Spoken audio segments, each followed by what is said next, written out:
Professor Rakesh Sinha से निवेदन करूंगा कि आज के विषय को रखें और अपना उद्बोधन दें। आज के कार्यक्रम के मुख्य अतिथि माननीय श्री किरण जी, मीनाक्षी लेखी जी कार्यक्रम की अध्यक्षता कर रहे हैं, अशोक मलिक जी, कर्नल साहब और पश्चिम बंगाल के सांप्रदायिक दंगों में जो लोग पीड़ित हुए और आज कार्यक्रम में शरीक होने के लिए आए, उन सब का मैं इंडिया पॉलिसी फाउंडेशन की तरफ से हार्दिक अभिनंदन करते हुए मैं कुछ मिनटों में इस सेमिनार की पृष्ठभूमि आपके सामने रखना चाहता हूँ। मित्रों, ये सेमिनार सिर्फ इसलिए नहीं है कि पश्चिम बंगाल में दंगे हुए, यह इस सेमिनार के पीछे दो महत्वपूर्ण कारण हैं। जब विचारधारा की राजनीति समाप्त हो जाती है तो दो प्रकार की राजनीति उभरती है, एक व्यक्तिवाद और दूसरा पहचान की राजनीति। भारतीय स्वतंत्रता आंदोलन में जब लोग संघर्ष कर रहे थे तो अंग्रेजों को हटाओ के साथ साथ हर स्वतंत्रता सेनानी, हर विचार का मानने वाला संगठन विचार के साथ ही संघर्ष कर रहा था। विचार के साथ जब संघर्ष चलता है, आइडिया और स्ट्रगल जब साथ साथ चलता है तो एक राष्ट्र को एक दिशा मिलती है। इसलिए आप आजादी के आंदोलन का इतिहास देख लें तो दुनिया के आजादी के आंदोलनों के इतिहास से भिन्न इसीलिए है कि विचार और संघर्ष दोनों साथ साथ चले। दुर्भाग्य की बात यह है कि 70-80 के दशक के बाद से जब विचारधाराओं का में गिरावट आनी शुरू हुई तो व्यक्ति और पहचान ये महत्वपूर्ण हिस्से बन गए। जो व्यक्ति संघर्ष करता है उसे लोकप्रियता मिलती है, लेकिन संघर्ष यदि अंतिम कड़ी हो यह संभव नहीं।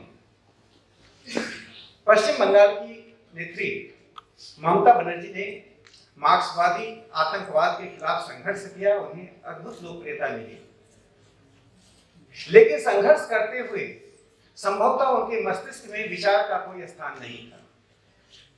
इसी कारण से जब सत्ता में आई तो उनके पास एक कोई रोड मैप नहीं था पश्चिम बंगाल के विकास का। तो अपनी सत्ता को बनाए रखने के लिए ऐसा व्यक्ति फांसीवादी तरीके को अपनाता है। जैसे हिटलर ने, जैसे मुसोलिनी ने जो रास्ता अपनाया, आज ममता बनर्जी वही रास्ता अपना रही हैं। यदि वह हिटलर और मुसोलिनी का भी रास्ता अपनाती तब भी उनसे संघर्ष करना आसान था। एक दूसरा पहलू भी इसमें है। बंगाल का इतिहास देख लीजिए। आजादी से पहले बंगाल 1905 में जब लॉर्ड कर्जन ने बंगाल का विभाजन किया मुस्लिम और हिंदू के नाम पर, तो 5 से लेकर 11 तक जो संघर्ष चला, जो बंगाली ब्रदरहुड दिखाया गया, भारतीय राष्ट्रीयता और बंगाली ब्रदरहुड जो एक साथ काम की, 1911 में ब्रिटिश साम्राज्यवाद को, उस पार्टीशन को समाप्त करना पड़ा। लेकिन ऐसा करते करते ब्रिटिश साम्राज्यवाद जो जहर घोल गया, उस जहर का परिणाम क्या था और किस प्रकार से पश्चिम बंगाल में ध्रुवीकरण किया गया, उसका मैं एक छोटा सा उदाहरण बताता हूँ। बंगाल के फोक जो कहानियां चलती हैं, उस कहानियां में एक राजा की कहानी है। उसकी 2 पत्नी थी, एक डुओ रानी थी, एक सुओ रानी थी। अब डुओ रानी सुओ रानी की कहानी देखिए, आम लोगों तक कैसे सांप्रदायिकता को ब्रिटिश साम्राज्यवाद ने डिवाइड एंड रूल की पॉलिसी के साथ आम लोगों के मस्तिष्क में बैठाया। मुस्लिम समाज के बारे में 2 बातें कही। 1870 में हंटर कमेटी बनाकर उसने यह साबित करने की कोशिश की कि मुसलमानों के पिछड़ेपन का कारण हिंदू है। यह विमर्श तो पढ़े लिखे मुसलमानों में लागू हो रहा था, लेकिन जो कम पढ़े लिखे थे उनको यह समझ में नहीं आ रही थी, उनको कोई इस तरह का भेदभाव दिखाई नहीं पड़ रहा था। तब कहा गया कि मुसलमान क्या है बंगाल में। सुओ रानी को राजा बहुत प्यार करता था, डुओ रानी को राजा प्यार नहीं करता था। तो हिंदू सुओ रानी है, मुसलमान डुओ रानी। और ये बात बंगाल के एक सामान्य कारीगर, कलाकार, किसान, मजदूर के दिमाग में बैठी। और यह जो सांप्रदायिकता की लौ वहां चली, उसकी दो घटनाएं इतिहास में भुलाया नहीं जा सकता है। हम बार बार हिटलर की कार्नेज की दुहाई देते हैं, यहाँ के मार्क्सवादियों से बहुत कोट करते हैं, लेकिन जहां पर मार्क्सवादियों का लंबे समय तक शासन रहा वो भूल जाते हैं ग्रेट कलकत्ता के लिए। वो क्या था? जिन्ना ने अगस्त में आदेश दिया कि हिंदुओं को समाप्त करो। इतनी खतरनाक वह दंगा था, अनप्रोवोक्ड वायलेंस था। उसकी एक छोटी कहानी है कि स्टेट्समैन की एक पत्रकार, महिला पत्रकार जो मां बनने की प्रक्रिया में थी, दंगाइयों ने उसे भी नहीं छोड़ा। धर्म के नाम पर 20 सड़क पर संवाददाता के रूप में काम कर रही उस महिला का बलात्कार किया गया, उसकी हत्या कर दी। इस तरह की अनेक घटनाएं घटी, हजारों लोग मारे गए। फिर उसके बाद नौवा खोली का तुम जानते हैं। लेकिन कलकत्ता कार्नेज के बाद ना वहां जवाहरलाल नेहरू गए, ना महात्मा गांधी गए। क्यों नहीं गए? आज हमारे बीच जवाहरलाल नेहरू नहीं है, महात्मा गांधी नहीं है, लेकिन इतिहास का विषय विश्लेषण का है। इतनी बड़ी दुर्घटना के बाद जिसमें हजारों हिंदू मारे गए, नेहरू और गांधी क्यों नहीं गए? आज बंगाल की सिर्फ वही परिस्थिति बनती जा रही है, जहां जहां पर हिंदुओं की संख्या कम है वहां वहां पर खुलकर हिंसा हो रही है। राज्य उस हिंसा को प्रोत्साहित कर रही है। और आज पश्चिम बंगाल में दुर्भाग्य से एक नहीं, दो मुख्यमंत्री हैं। एक मुख्यमंत्री तो इलेक्टेड ममता बनर्जी है, दूसरा नॉन इलेक्टेड है। वह सचिवालय में नहीं बैठता है, वो टीपू सुल्तान मस्जिद में बैठता है। ममता बनर्जी और बरकती, ये दो मुख्यमंत्रियों से पश्चिम बंगाल चल रहा है। हत्या की फतवा जारी करने वाला आतंकवादी होता है, चाहे वो फतवा किसी भी धर्म का कोई व्यक्ति क्यों नहीं जारी करे। और आतंकवाद की परिभाषा दूसरी क्या हो सकती है? तस्लीमा नसरीन की हत्या, जिसे भारतीय राष्ट्र ने, भारतीय राज्य ने शरण दिया, उसके खिलाफ फतवा जारी करना, बाद में भारत के प्रधानमंत्री के खिलाफ फतवा जारी करना, और ममता बनर्जी उसके साथ घुल मिल रही थी। पहले मैं सोचता था कि वो ममता बनर्जी की रास्पुटिन है, अब मुझे लगा रास्पुटिन नहीं। बाद में मुझे लगा वो रिमोट कंट्रोल है, मुझे लगा रिमोट कंट्रोल है, वो तो साक्षात मुख्यमंत्री है। उसके कहने पर ममता बनर्जी ने अमेरिका के एम्बेसडर से 2014 में मिलने से इनकार कर दिया, क्योंकि उसने फोन किया कि आप अमेरिका के एम्बेसडर से नहीं मिले। भारतीय राज्य में ऐसा दूसरा कोई मुख्यमंत्री नहीं हुआ। मार्क्सवादी गुंडागर्दी के बाद ममता बनर्जी के यह खुला हिंसा का जो नग्न नाच है बंगाल में, वो बहुत दुखदायी है। भारतीय पंथ निरपेक्षता के लिए खतरा है। जिस पश्चिम बंगाल ने बिपिन चंद्र पाल को पैदा किया, जिसने टैगोर को पैदा किया, जिसने बंकिम को पैदा किया, जिसने भारत को राष्ट्रगान और राष्ट्रगीत दिया, उसी बंगाल में आज वह बंगाल आज सांप्रदायिकता का एक प्रयोगशाला हो गया है। इसी उद्देश्य से भारतीय प्रतिष्ठान ने आज के कार्यक्रम का आयोजित किया है। मैं वराह जी को आग्रह करता हूँ कार्यक्रम को आगे बढ़ाएं। धन्यवाद। मैं कर्नल चौधरी से निवेदन करूंगा कि वो अपने विषय की प्रस्तुति करें। I would like to first convey my gratitude to the chairman IPF. With us today we have Union Minister of State Home Affairs Shri Kiran Rijiju ji, Honorable Member of Parliament Srimati Meenakshi Lekhi ji, Shri Ashok Malik ji, distinguished guests, ladies and gentlemen. Today, I stand here with lot of very mixed feelings. I will not say emotive because generally most of you here will say Bengalis are generally emotional. Some say very emotional fools. I stand here to discuss about the state, one of the states of the Union of India, which has till date, after partition, has been continuously getting the brunt of the partition as on date. This is 21st of January 2017. We have been divided on the lines of religion. All of us are very much aware of that. We are also aware that whenever we speak of West Bengal, the first thing which comes to our mind is the narrative of the national liberation or the freedom movement which has started. And with that, who can forget the hero, Netaji Subhash Chandra Bose? His venerable renunciation, his sufferings, his courage, his personality, his extraordinary leadership skills.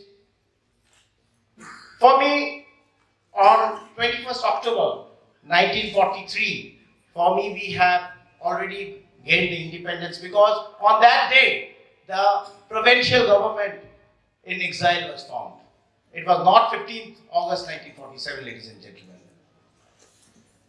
Again, if we talk of our wanderer monk, who in 11th September 1893 in Chicago has said that I am a proud Hindu.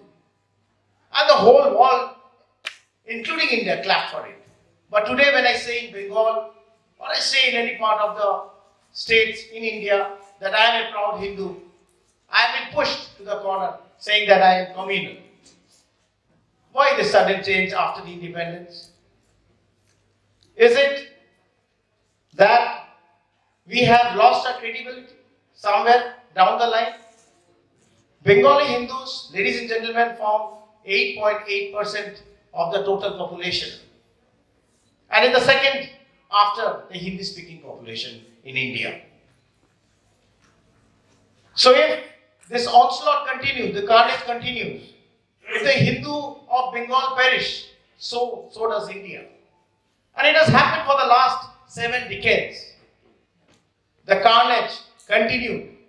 And the Delhi Darbar only knew up to the line of Mughal Sarai. After Mughal Sarai, they were not bothered.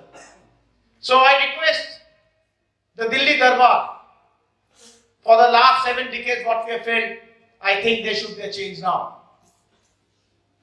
They must wake up to the call of West Bengal. On the entire demographical change, how we have formed as of today, I'll go through my slides, which I have made very fast, because I am told that I have to complete in the next 15 minutes. Are we waiting the fate faced by the East Bengal Hindus? The East Bengal Hindus prior to 1947 was, or prior to 1951 was 22%. And as of today, it is only 8.03%, ladies and gentlemen. Please take a note of that. The present Bangladesh, the Hindus, from 22 to 8.03. This is the topography we are sharing with the Bangladesh. 2,217 kilometers. And it has been ratified last year by the present government on 7th May 2015. The proportion of Muslim in the state is 16.5% in 1991. Now it has reached 27% as per the 2011 census. Unofficially in West Bengal, the total percentage is more than 34%. Now I am not a warmonger, neither I want to raise emotion, but this is what is the fact, this is the truth, and we must accept that. West Bengal, like Assam, is also seeing a change, the fast change in the demographic profile. In the last 6 decades, or little more than 6 decades, there have been more than 14% increase in the minority population in West Bengal. I go to the next slide where you see that among these three, Rangpur, Rajshahi and Khulna, these are the belts where the maximum ingression or the illegal infiltration of the Muslims into Bengal region is happening every day. Some, as per the Home Ministry, it is about, sir will be correcting me, it is about 2 crores, which we know. But otherwise, as per unofficial sources, people who are doing research on it, it is more than 4 crores who have already illegally entered India. So when you see these green patches where the deep green, where more than 50% of the change of demographic profile has already been taken place. It is a serious situation for Uttar Dinajpur, Malda, Murshidabad, South 24 Pargana. You can see from this how every day we have been compressed.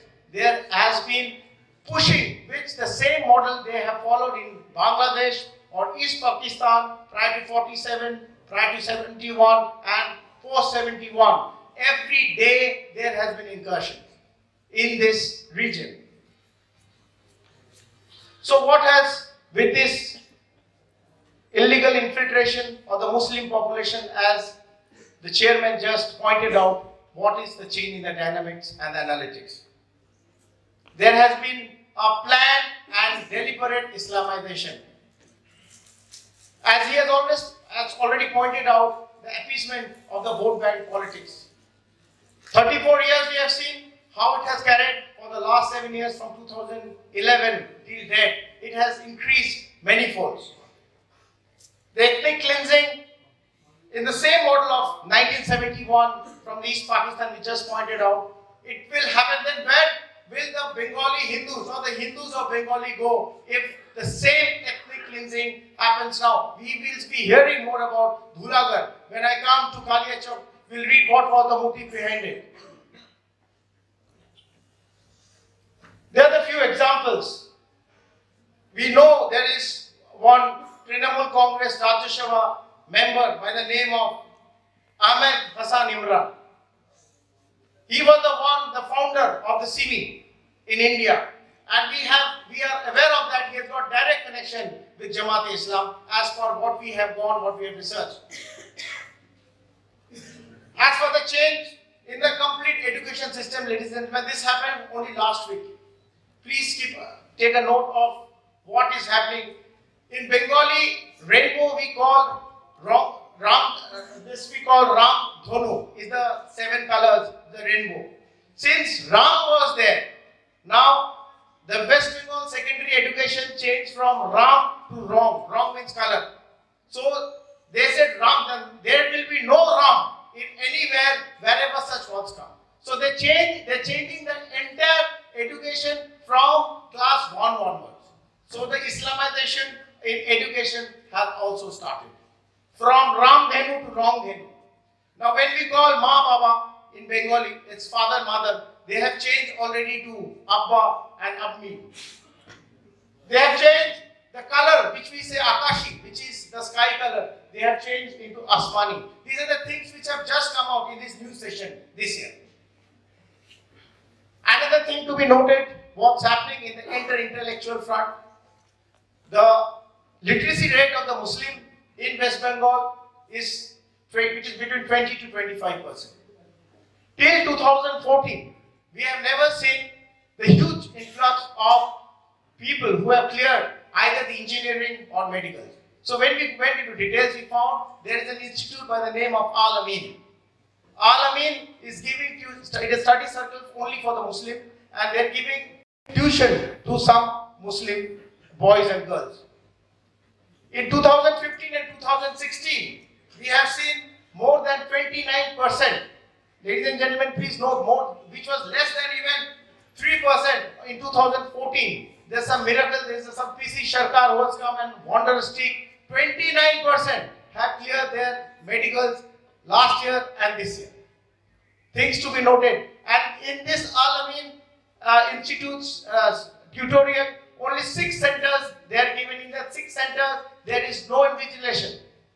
There is an open copy of the students going there, and it was told even the question paper, draft question paper was given to them prior to the exam.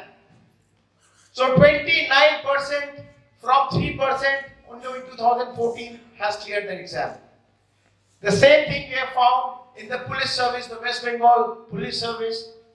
So if there are 4 inspectors who have been selected, the 4 inspectors selected, out of the 4, 3 are Muslims, 1 is a Hindu. There is a total Islamization in the forces because she wants the entire administration in the hand. For example, when I cover Khagragarh, I will tell you the Khagragarh, the SP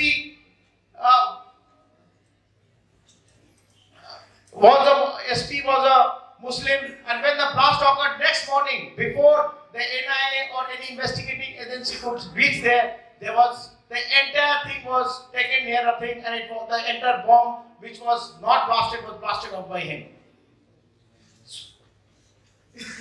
Ladies and gentlemen, we had just was to organize a seminar on Balochistan and Kashmir in Calcutta Club, which is the hub of intelligence in Calcutta.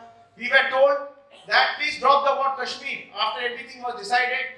Some forces somewhere from the state government and the police was putting pressure on Calcutta Club because Calcutta Club consists of the entire bureaucracy and the serving police officers, including the judges. There was some pressure coming from somewhere on the Calcutta Club. Initially, we are told to drop the word Kashmir because they say Kashmir is a sensitive word. It might fuel terror or unrest in the city.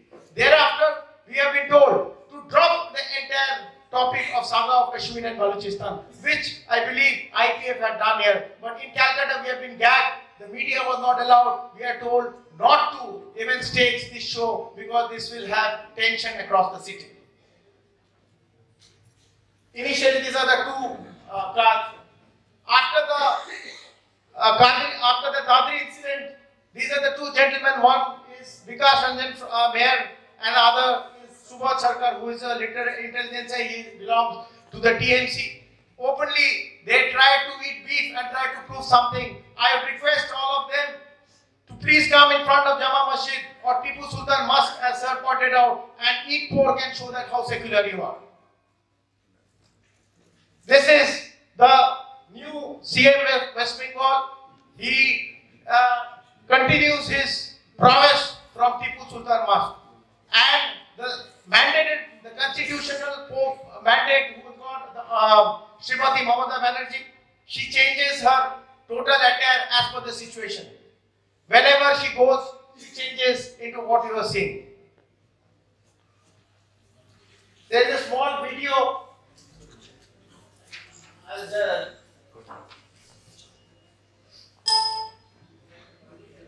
Please watch this video and find the temperament of a CM.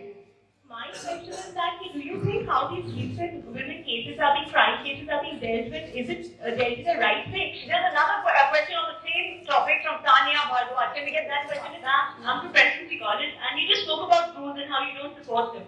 Well, ma'am, the conduct of certain people like Mr. Maudud Misra and Oracle Islam, they have left bad taste in the mouth for most of us. It has disturbed us. People in power should be acting in a more responsible way, ma'am. I must tell you, you are a CPM candidate. This give you Any question which he does not like is CPM question. out of 50%. You tell me you are asking the question. There are so many things. No, there are so many things. These are the key issues. CPM and Mount, they are working together. They are the ones together. I'm telling you, wait a minute. This is law, I am not. I cannot respect the CPM question. They are the board students. Any question asking CPM question? All the details. I am sure they are asking the voice question and the CPM question. I don't know when the question becomes a Maoist question. I am sorry to say, you belong to CPM, SFI cadets you want. You want SFI cadets? University students. So what? University, there are so many universities. They collected only selection. They selected only for Maoist politicians. They have collected only the selected.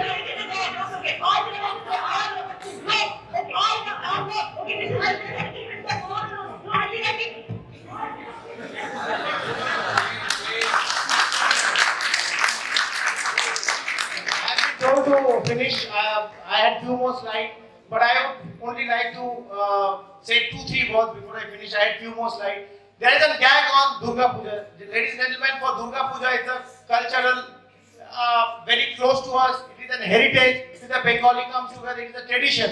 But now in Calcutta, in West Bengal, we are not allowed to even have a normal immersion for Durga Puja. There are places where Durga Puja is not being celebrated. There is a gag there.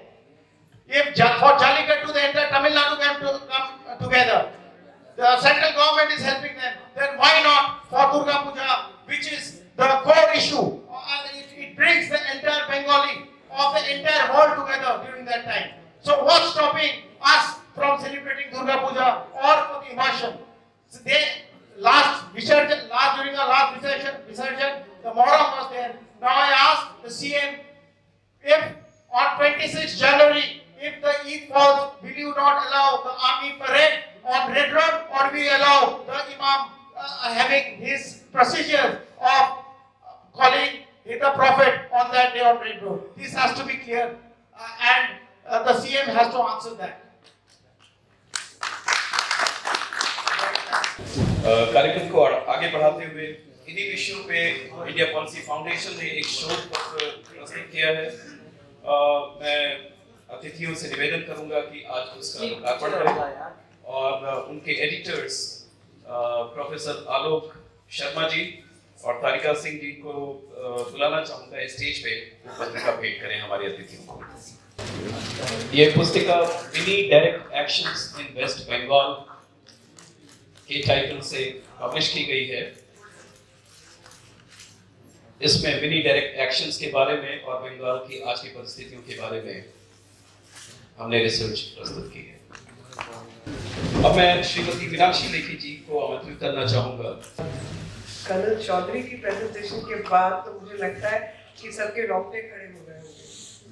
Rakesh Sinha ji, किरण रिजिजू जी, अशोक जी और उपस्थित सब भाइयों बहनों, मैं जब colonel Chaudhary की presentation देख रही थी तो मुझे लगा था कि मेरे ही कुछ अंतरात्मा से शब्द वही निकल रहे हैं, क्योंकि जो भयावह स्थिति बंगाल की है वो बिल्कुल लगता ही नहीं कि वो हिंदुस्तान का हिस्सा है।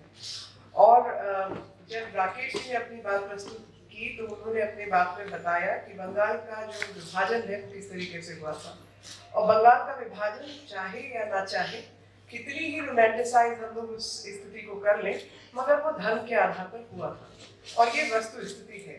और धर्म के आधार पर जिस तरीके से प्रस्तुतिकरण हुआ और कर्नल चौधरी की बात भी सामने आई, तो एक बात जाहिर है कि जो इस हिस्से का बंगाल है वो बांग्लादेश नहीं है।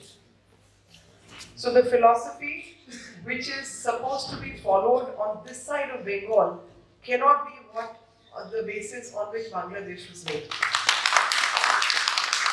And the demographic changes which have happened in Bengal are definitely not the ones which are permitted under the resolution on which this constitution was framed.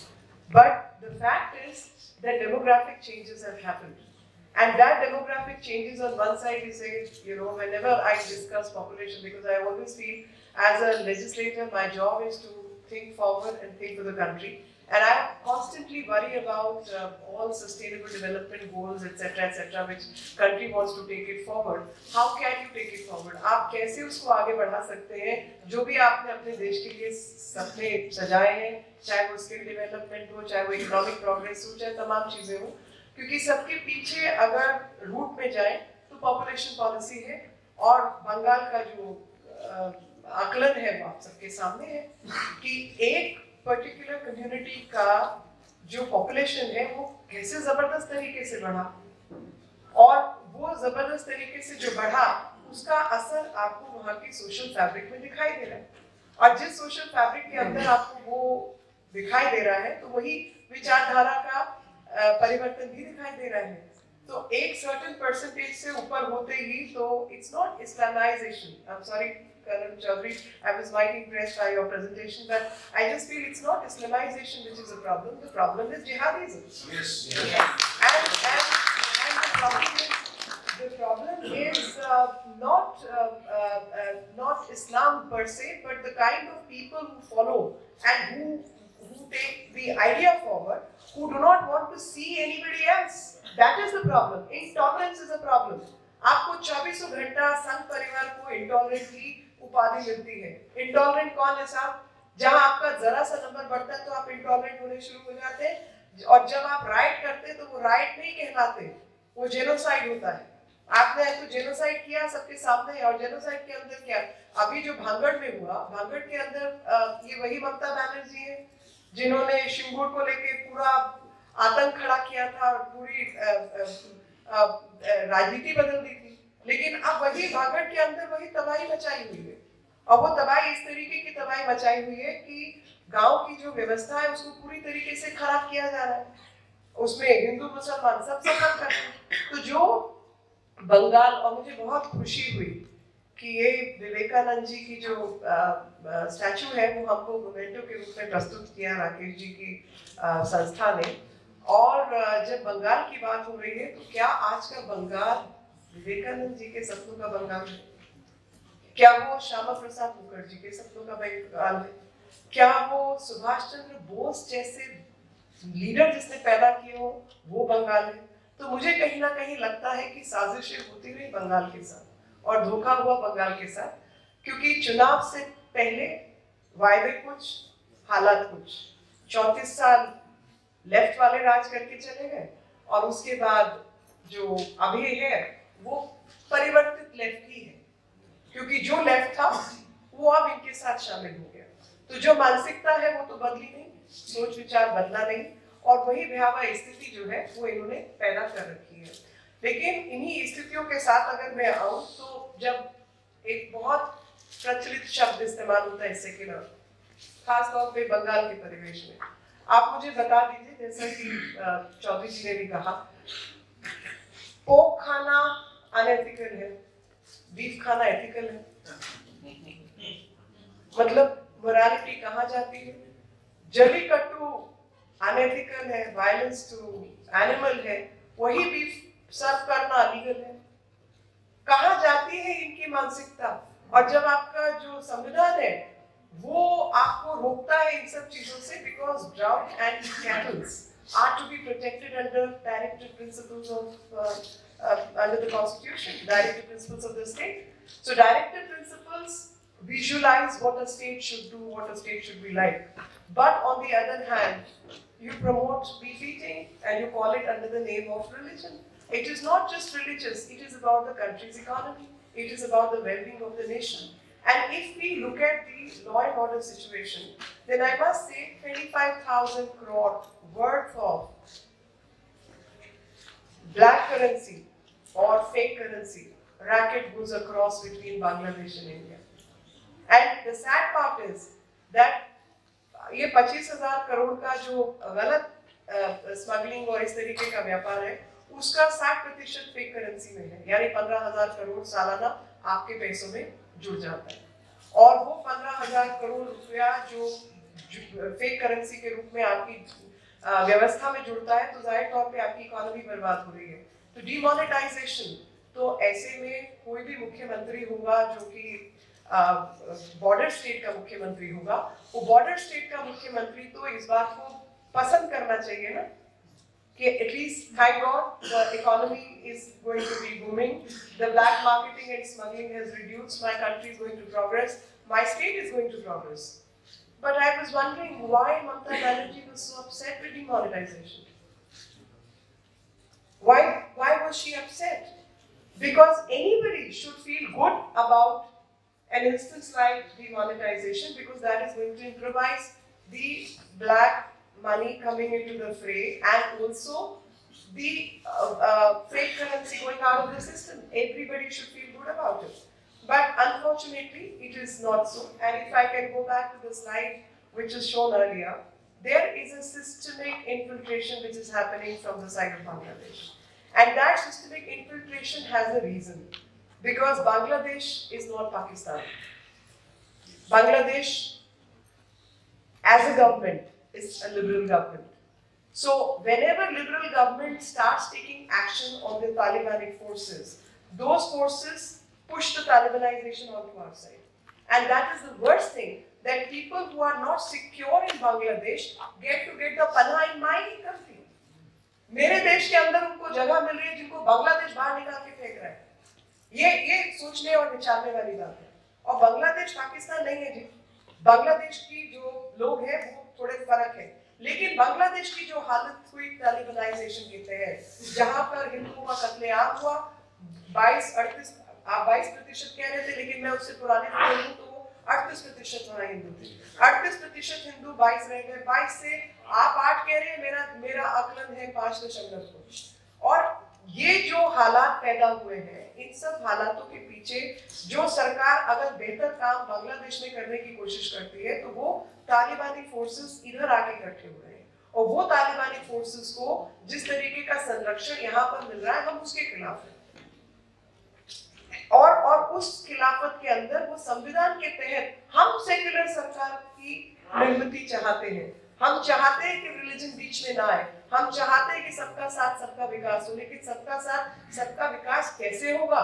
क्योंकि एक पर्टिकुलर जनसंख्या आबादी से ज्यादा बढ़ रही है, तो या तो वो इन्फिल्ट्रेशन से बढ़ रही है या ओवर पॉपुलेशन से बढ़ रही है। Either way you have to have a population policy. Why is there no population policy? And why is there no action on the aspects of criminalization? Very rightly pointed out about the Kharghar incidents. The Kharghar incidents was very apparent कि वहां पर bomb बनाने का factory चल रहा है। क्या law and order situation है जहां पर बॉम्ब खुलेआम बिक रहे हैं और चल रहे हैं? और मेरे को याद है एक इंसिडेंट हुआ था कलकत्ता के बाहर, जो सी से लिंक करने वाली जगह है वहां पर, कैनिंग और कैनिंग के आगे भी, और मैं खुद वहां से था जहां से शुरू होते हैं।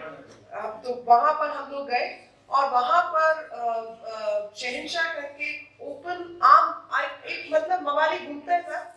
मतलब आप सोचिए क्या क्या कानून व्यवस्था है इस देश की। स्टेट को आपने लॉ एंड ऑर्डर के लिए जिम्मेवार बनाया, लेकिन वो स्टेट जो कि वहां के दलितों को, महिलाओं को, बच्चों को प्रोटेक्ट नहीं कर सकती, उस स्टेट के अंदर मेरा क्या विश्वास होगा? वहां खुलेआम गोलियां चल रही हैं और वो व्यक्ति पकड़ा नहीं जाता, केस दर्ज नहीं होता, और जिन लोगों को गोलियां लगी हैं उन्हीं लोगों को पुलिस उठा के ले जाती है।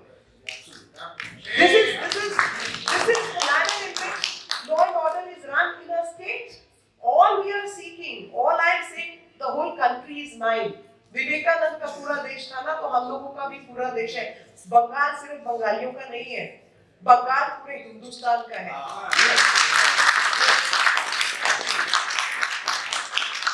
और अगर बंगाल पूरे हिंदुस्तान का है तो पूरा हिंदुस्तान उसको बचाने के लिए हस्तक्षेप करेगा।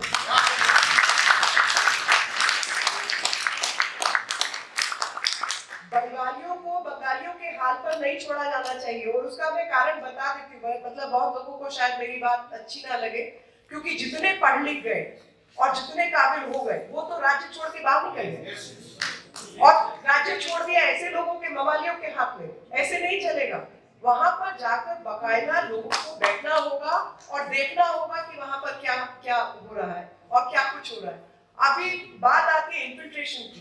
पूरे हिंदुस्तान की जितनी मैक्सिमम इन्फिल्ट्रेशन है वो साउथ बंगाल से हो रही है, और उस दक्षिण बंगाल के उस हिस्से में जिसमें मात्र 25 किलोमीटर की फेंसिंग हुई है, बाकी पूरा 927 किलोमीटर खुला छोड़ा हुआ है।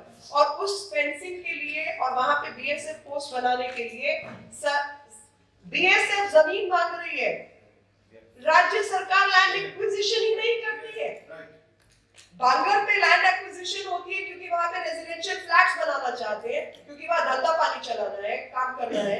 लेकिन जिस बीएसएफ को जब जमीन चाहिए देश की सुरक्षा के लिए, तो वो देश की सुरक्षा के लिए जमीन देके राजी नहीं है। स्मगलिंग वहां पर, गौ हत्या वहां पर, मतलब जो भी आप अंदाजा लगा लीजिए कि किसी भी देश में लॉ एंड ऑर्डर से संबंधित जितने पक्ष हैं, जितने पक्ष वहां खराब हो सकते हैं, वो बंगाल में उपस्थित है। वो सब elements, from jihadism to smuggling to violence, mauling women, mauling minorities, mauling everyone.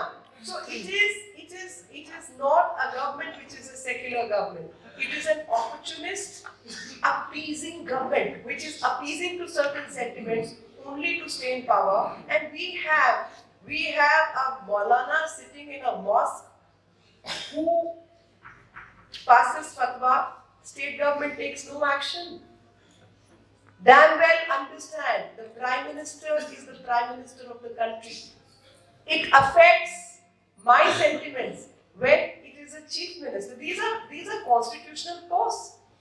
You disregard them, you are disregarding the Constitution of India. You are disregarding the foundations on which this country was made. And this country was made in the name of secularism. This country was not made in the name of either appeasement or jihadism.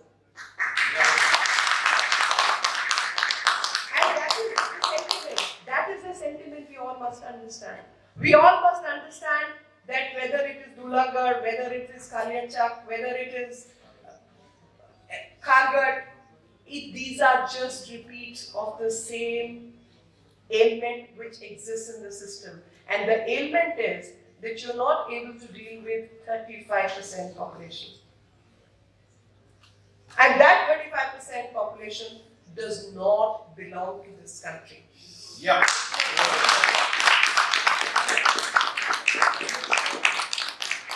And the population which belongs to this country is not getting its due. It is not about religion. It is about certain sectors which do not believe in the ethos, which do not believe in the goodness, which do not believe in coexistence. The fact is they do not believe in coexistence. अभी जहां तक बंगाली महिलाओं का विषय में, बंगाल के लिए महिलाएं जानबूझ के शब्द इस्तेमाल करें, क्योंकि जब भी बंगाल की बात आती है तो मन में एक जो इमेज बनती है वो एक शक्तिशाली महिला की बनती है। दुर्गा पूजा वहां सब लोग करते हैं और दुर्गा पूजा का पंडाल बनाने वाला किसी भी धर्म का हो सकता है, कारीगर किसी भी धर्म का होगा, लेकिन उसको सम्मान दिया जाता है। एक ऐसी इमेज आती है ना, सेक्युलर फैब्रिक। सेक्युलर फैब्रिक का मतलब है कोएग्जिस्टेंस। तो उसी सेक्युलर फैब्रिक जिसका मतलब कोएग्जिस्टेंस है, मुहर्रम बीच में आ गया तो आप दुर्गा पूजा का इमर्शन अलाउ नहीं करेंगे। ये कहाँ का सेक्युलरिज्म है? और हाईकोर्ट को ऑर्डर पास करना पड़ेगा, और हाईकोर्ट जब ऑर्डर पास करेगा उसके बावजूद आप उसकी अवहेलना करने की हिम्मत रख सकते हैं। इस तरीके की मानसिकता जो है उसी को बदलना है, क्योंकि संविधान किसी भी धर्म का नहीं है, संविधान सबके लिए है। तो इसीलिए आप एक को आगे करके दूसरे को पीछे नहीं कर सकते, क्योंकि कहीं ना कहीं हम सब उसी संविधान के तहत अपनी लड़ाई जारी रखना चाहते हैं, और बंगाल को खास तौर पे बंगालियों के हाथ छोड़ने का कोई मतलब ही नहीं। मेरे को लगता है कमल चौधरी को मेरी बात बुरी नहीं लगी, और मैं ये इसलिए कह रही हूँ कि और एक चीज मुझे और याद आ रही है, चलते चलते मुझे मालूम है कि समय हो गया मेरा, लेकिन एक लाइन मुझे याद आ रही है और मुझे लगता है कि वो शेयर करना जरूरी है। जब भगत सिंह भागे हुए थे, फरार थे सॉन्डर्स के मर्डर के बाद, वो बंगाल भी गए, और बंगाल जाकर उन्होंने कहा कि जो विवेकानंद और सुभाष चंद्र बोस और ये सब चीजें और ये जितने हैं, सुभाष चंद्र बोस खुद बंगाल में नहीं रहते, और जितनी ये शक्ति है जो लड़ने की रिबेलियन है, वो तो बंगाल के बाहर ज्यादा दिखाई देती है, बंगाल के अंदर तो है ही नहीं। और आज भी वही स्थिति है कि बंगाल के अंदर तो जो लड़ाई लड़ रहे हैं उनकी सर्वाइवल की लड़ाई है, और बाकी लोगों के पास तो सोचना समझना और लड़ाई का साधन भी नहीं है।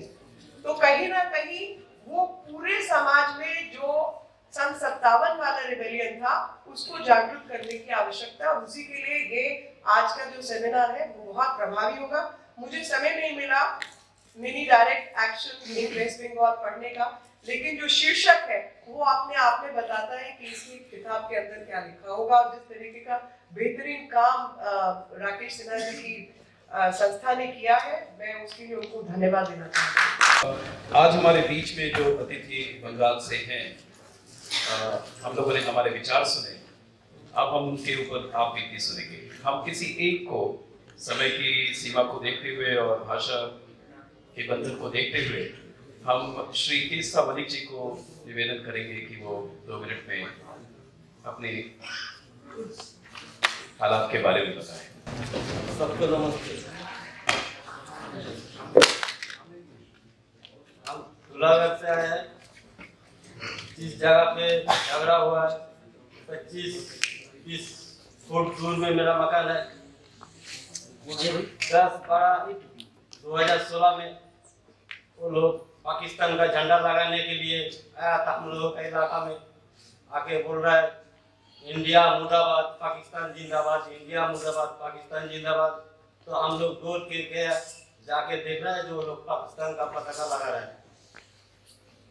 तो बाद में हम लोग सब लड़का लोगों को 2-4 को बुलाया, बुलाने के बाद प्रशासन आ गया, आके वो लोगों को बोला तुम लोग पहले कभी क्या पहली मर्तबा कर रहा है, बोल रहा है जो पहली मर्तबा हम लोग कर रहे हैं, तो वो लोग आगे सब बंद कर दिया।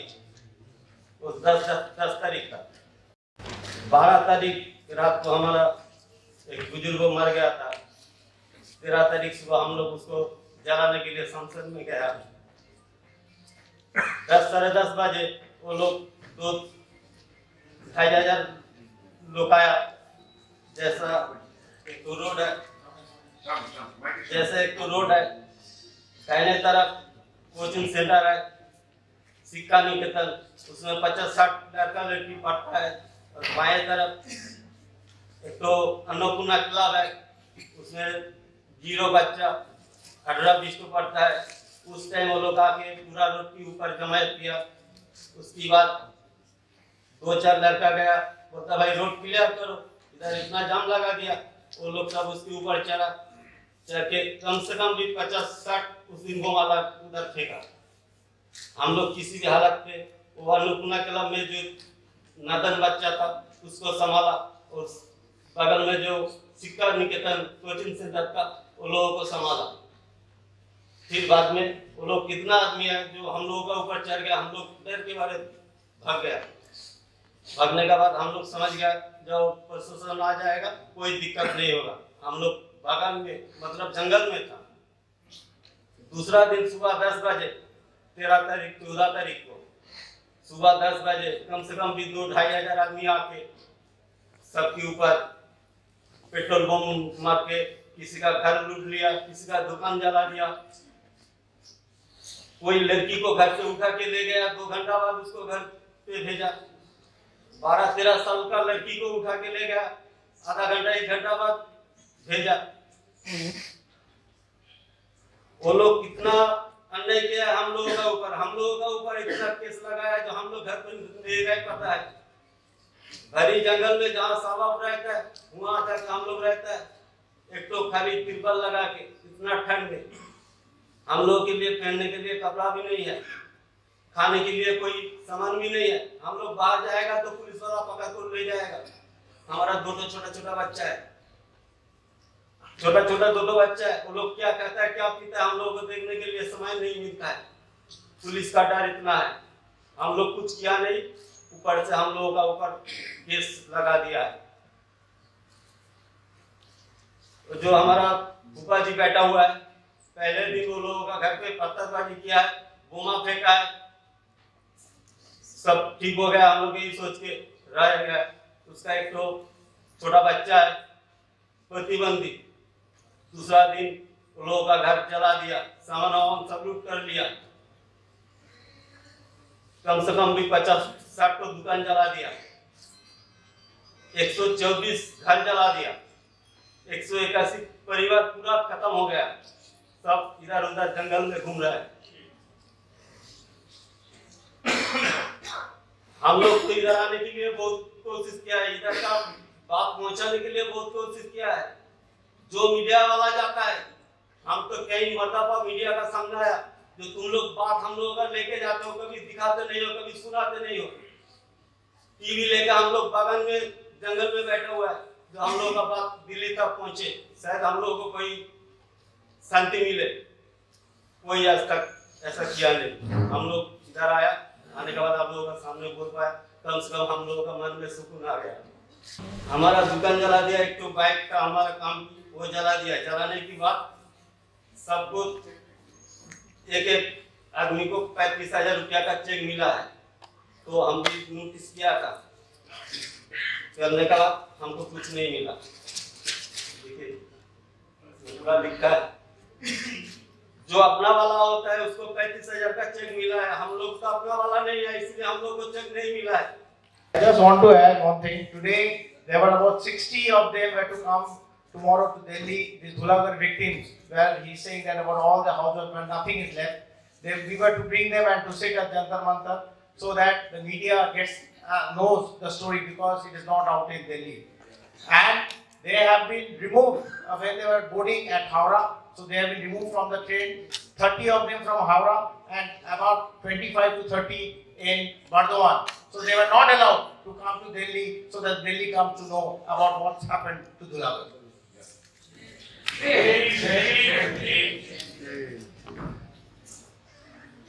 राकेश जी को निवेदन करूंगा 2 शब्द बोले और हमारे मुख्य अतिथि को आमंत्रित करूंगा। आज हमारे बीच 6 विक्टिम्स आए हुए हैं नेपाल से और मुख्य अतिथि के बाद वे अपना नैरेटिव देंगे आपके सामने। आप कल्पना कर सकते हैं कि बांग्लादेश में क्या हालत होती होगी जब इस पश्चिम बंगाल में ये हालत है। हमारे मुख्य अतिथि आएंगे, मैं एक छोटा सा एक इंट्रोडक्शन देता हूँ। जैसे मीनाक्षी ने कहा कि बंगाल सिर्फ बंगाल का नहीं पूरे हिंदुस्तान का है, तो नॉर्थ ईस्ट सिर्फ नॉर्थ ईस्ट का नहीं पूरे हिंदुस्तान का है। और हमारे किरण जी का एक अच्छा कितनी अच्छी हिंदी बोलते हैं और हिंदी अच्छी ही नहीं बोलते हैं, हिंदी भाषा को लगता है कि हम अपने को ठीक कर लेंगे सामने। और इनकी ऑरेटरी कैसी है, चंदोसी की एक घटना मुझे किसी कार्यकर्ता ने बताया। चंदोसी में भाषण देने गए, संभवतः मेरे जीवन में तो ये पहली घटना मैं सुना कि एक ही मंच पर एक ही सभा में एक ही वक्त एक वक्ता को दोबारा बोलने के लिए बाध्य कर दिया गया। पहली बार इन्होंने अपना भाषण समाप्त किया, फिर दूसरे वक्ता ने बोला, पूरी सभा ने एक सूत्र में कहा कि हमें किरण जी का फिर से भाषण सुनना है। किरण जी संकोच करते रहे लेकिन इन्हें दोबारा भाषण देना पड़ा। संभवतः यहाँ भी ऐसी स्थिति न आ जाए। मैं किरण जी से आमंत्रित करता हूँ कि बात करें। मंच पर बैठे लोकसभा में हमारा साथी मीनाक्षी लेखी जी और इंडिया फाउंडेशन को चला रहे और जाने माने चेहरा आदरणीय प्रोफेसर राकेश सिन्हा जी, हमारे बीच में आए हुए आज जो चेयर कर रहे हैं बैठक की अशोक मलिक जी, कर्नल दीप्तांशु चौधरी जी और जितने भी आज यहाँ आए हुए देवियों और सज्जनों। वैसे प्रोफेसर साहब ने जो इंट्रोड्यूस किया तो लगता है मैं आज हिंदी दिवस पे कुछ बोलने वाला हूँ। पिछली बार यही पे हिंदी दिवस मनाया गया था और अच्छा से कार्यक्रम हुआ था और मैं कोशिश करता हूँ, वैसे हमारा ग्रामर में मार खा जाता है हिंदी बोलते। आज का जो विषय है बहुत ही गहराई से अगर सोचा जाए तो बहुत ही संवेदनशील है और पूरे देशवासियों के लिए बहुत ही चिंताजनक विषय भी है और इसको हल्का से भी नहीं लेना चाहिए। और यहाँ आप लोगों ने, राकेश जी और साथियों ने जो कार्यक्रम रखा और मैं मानता हूँ जितने भी यहाँ जो आए हैं आज सब विचार करने वाले लोग हैं और विचार करते हुए और कुछ इसमें योगदान भी करेंगे। और मीनाक्षी जी ने सही कहा कि किसी देश में किसी भी हिस्से में अगर कुछ घटना होता है और वो देश के लिए खतरा बन जाए, उस देश की या उस जगह के ऊपर में वो छोड़ना नहीं चाहिए। ये सबका विषय बनता है और ये सबके लिए चिंता करने वाला बात बन जाता है। और मेरा तो दायित्व है और मंत्री होने के नाते संवैधानिक मेरे ऊपर में जिम्मेदारी है, लेकिन बोलते समय कुछ चीजें हैं जो मैं अगर सिर्फ सांसद होते तो उसको मैं बहुत जोर से बोल सकता था, लेकिन मंत्री होने के नाते कुछ चीजें बोल नहीं सकते और ये वो कैमरा में लगाया हुआ है और ऐसा ना हो जाए कि यहाँ बैठक ये मीटिंग होते होते बाहर से निकलते ऐसा हंगामा हो जाए देश में। पिछली बार सुषमा जी को हम लोग बैठे थे तो कहा कि शायद हम लोगों का ग्रह ठीक नहीं चल रहा, ग्रह हमारा, मैं कुछ भी बोलता हूँ कंट्रोवर्सी हो जाता है। वैसे कंट्रोवर्सी मैंने कोई बुरा काम किया या देश का छवि को नुकसान पहुंचा है ऐसा नहीं, कुछ लोगों को कंट्रोवर्सी क्रिएट करने का आदत है, खास करके हमारे मीडिया में सब लोग नहीं, कुछ मीडिया में कुछ लोग हैं और समाज में कुछ ऐसे तथ्य हैं वो इस तरह का काम करते रहते हैं। देखिए इस देश में कुछ जगहों पर वामपंथियों ने शासन किया है और जहां जहां वामपंथियों ने शासन किया वो उन्होंने ऐसे जमीन वहां छोड़ दी कि वहां लोकतंत्र के नाम का कोई चीज नहीं, सिर्फ कहने के लिए बच जाता है। और उन्हीं में से पश्चिम बंगाल में वामपंथियों ने ऐसा जगह छोड़ दिया जहां ममता बनर्जी ने अपना काम चालू करना है, उनको पनपने का मौका दिया। ये आइडियोलॉजिकल रीजन भी है इसमें। इतने सालों से वामपंथियों ने जो शासन किया, उसका जो तौर तरीका है वो सबको मालूम है। केरल में क्या होते हैं, उसके बाद में त्रिपुरा में क्या होते हैं, और पश्चिम बंगाल हमारे सामने में है।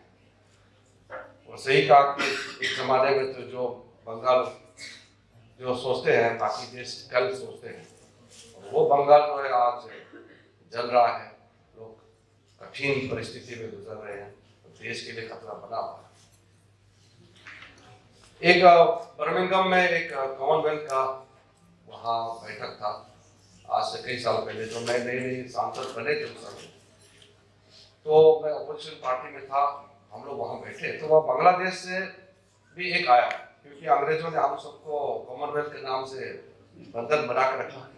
एक तो अंग्रेजी भाषा को ऐसे छोड़ गए कि इस देश में अंग्रेजी नहीं बोलते तो लोग उसको कमजोर समझते हैं। ऊपर से कॉमनवेल्थ का ऐसा जाल बिछा कर रखा, उस कॉमनवेल्थ में हम बांग्लादेश भी, हम भी, पाकिस्तान भी है। उस कॉमनवेल्थ का बैठक में एक सांसद है, मैं नाम नहीं बताऊंगा, उन्होंने मुझे कहा कि देखिए किरण जी, मैं बहुत चंद लोगों में से हूँ जो बहुत ही लिबरल विचार का मैं सोच रखता हूँ, और आपका जो भारतीय जनता पार्टी है, ये आप जितना भी कुछ कर ले, लेकिन हिंदुस्तान एक दिन इस्लामिक नेशन बन के रहेगा। तो मैंने कहा कि इतना बड़ा स्ट्रॉन्ग स्टेटमेंट आपने क्यों दिया? उन्होंने कहा कि दो कारण। एक तो बांग्लादेश में कुछ कट्टरपंथियों, उनका जो काम चलते रहता है, उनका सपना है कि हिंदुस्तान को कंप्लीटली इस्लामिक नेशन बनाना है, तो उसके लिए काम करते रहते हैं। लेकिन वो सक्सेस इसलिए होगा कि हिंदुस्तान में ऐसा पार्टी इतना उस समय उनका ही शासन था, एक ऐसा पार्टी इतने सालों से शासन कर रहा है, वो भी यही चाहते हैं कि ये इस्लामिक नेशन बने, तो फिर आप कैसे रोक सकते हैं? बाहर से भी सोचने वाला है और आपके अंदर वाला भी सोचते हैं, तो कैसे आप रोक सकते हैं? दूसरा, जब विभाजन हुआ तब जैसे कि चित्तगांव ट्रैक, आप लोग जानते हैं, चित्तगांव में बहुत लोग रहते थे, और मैं भी बहुत, वो बुद्धिस्ट मेजोरिटी है, और जब विभाजन हुआ तो जो मुस्लिम मेजोरिटी है वो पाकिस्तान होगा, चाहे ईस्ट पाकिस्तान हो, वेस्ट पाकिस्तान हो, जो इस्लामिक मेजोरिटी है, बाकी सब हिंदुस्तान में रहना। तो चित्तगांव तो पूरा ये बुद्धिस्ट डोमिनेटेड एरिया था, वहां तो मुस्लिम का मेजोरिटी नहीं था, तो वो पाकिस्तान का हिस्सा कैसे बन गया? तो पंडित नेहरू ने वो भी दान किया। उसके बाद वहां के चकमा लोग यहाँ आए, दिल्ली में 4-5 दिन तक इंतजार किया, नेहरू जी ने टाइम नहीं दिया। किससे मिले वो सब? और कुछ असम से कुछ लोग आए, कुछ हमारे मुस्लिम भाई लोग थे आए, वो भी वहां जाना चाहते हैं कि चलो मुस्लिम मेजोरिटी एरिया में हम भी जाएं। तो उन लोगों को कहा गया कि तुम वही रहो, उसी को ही पाकिस्तान बनाओ बाद में।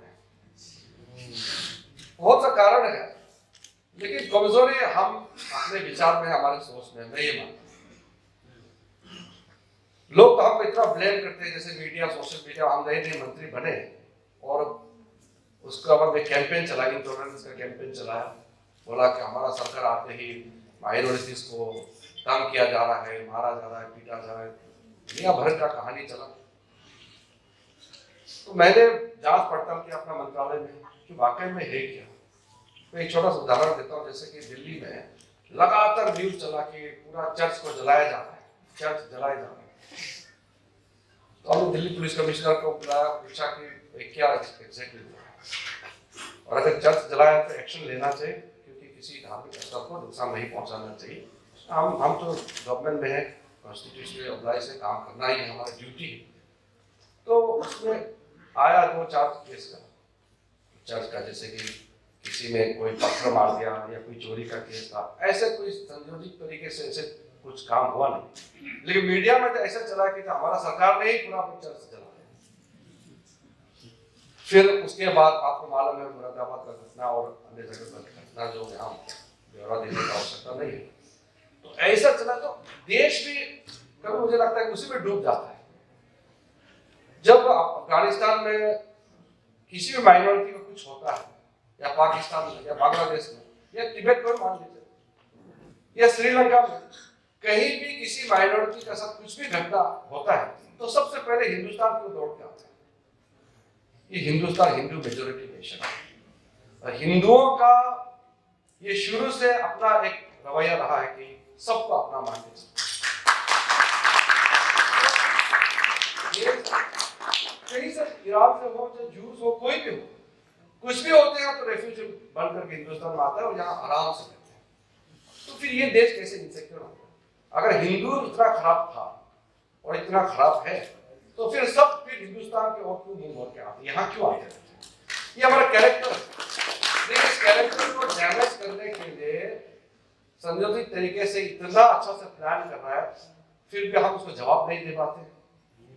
टेलीविजन डिबेट हो या सोशल मीडिया डिबेट हो या आम सभा में हो, वो कुछ लोग जो लिबरल सोच के नाम कुछ चादर पर ओढ़ के इस देश को बर्बाद करने के लिए जो विचारधारक लोग हैं, वो इस देश को दबाई करने में लगे हुए हैं और हमको बदनाम करते हैं देश दुनिया भर में कि हिंदुस्तान ऐसा है। इस देश से बढ़कर कोई और देश है जो इतना टॉलरेंट हो सकते हैं? हिंदुस्तान से बढ़कर फिर भी बदनाम किए जा रहे। तो वो जो बांग्लादेशी सांसद ने जो कहा वो हो ना हो, लेकिन कुछ बात तो सच्चाई है इसमें। हम लोगों को बहुत गहराई से सोचना होगा, पूरा देशवासियों को।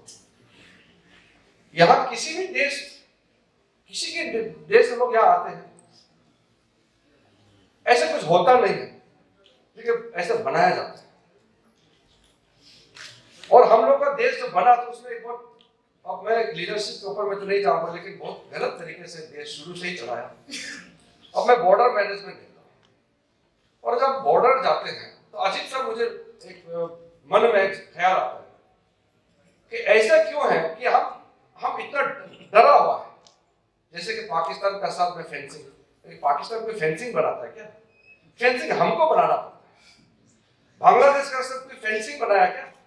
फेंसिंग हमको लगाना पड़ता है। उनके लिए तो फेंस हमने लगा दिया। यानी कि हमारा में इतना कमजोरी है कि हम दूसरे के लिए हम खतरा बन ही नहीं सकते। हम क्योंकि दूसरे के लिए हम खतरा है ही नहीं। हम तो किसी देश में घुसते नहीं,